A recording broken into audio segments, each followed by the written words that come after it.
Akkam jirtuu daawwattoota walootuuf oduu bakkoota garaa garaa irraa funaanne asitti facaasuuf jennaan biqilaafni dhiisaa bullee kan waliin ilaallu ta'a.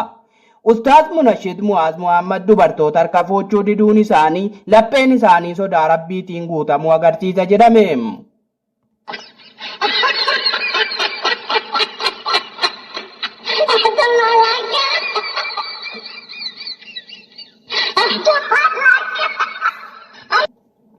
Wallisotti shamarreen akka tasaa lafarraa ol utaaluun kirkira lafaa qaqqabsiifte seeraan gaafatamuu dhabuun jiraattonni mufii qaban dubbachaa jiru.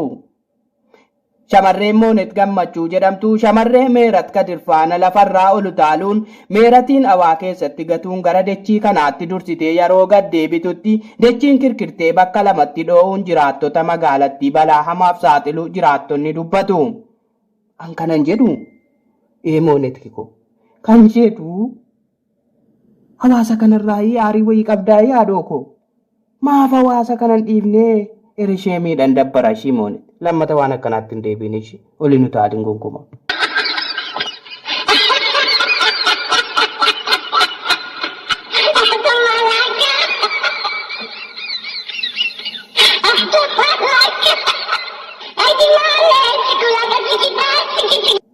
Gama oduu ispoortiitti darbina. Taphoota kaleessaa Ingilizii keessatti Cheelsii fi Liiverpuul gidduutti taphatameen Liiverpuul 1-2 kilaba Cheelsii mo'atee waancicha kaaseera. Yaa rabbi kilaboota Ingilizii keessaa Cheelsii fi Arsenaaliin cubbuudhuma maaliitu akkanatti isaan raasaa? Mankaraaranii keessumattuu Arsenaaliin waancaan maaliif akka wal xireeffatan naaf hin galu.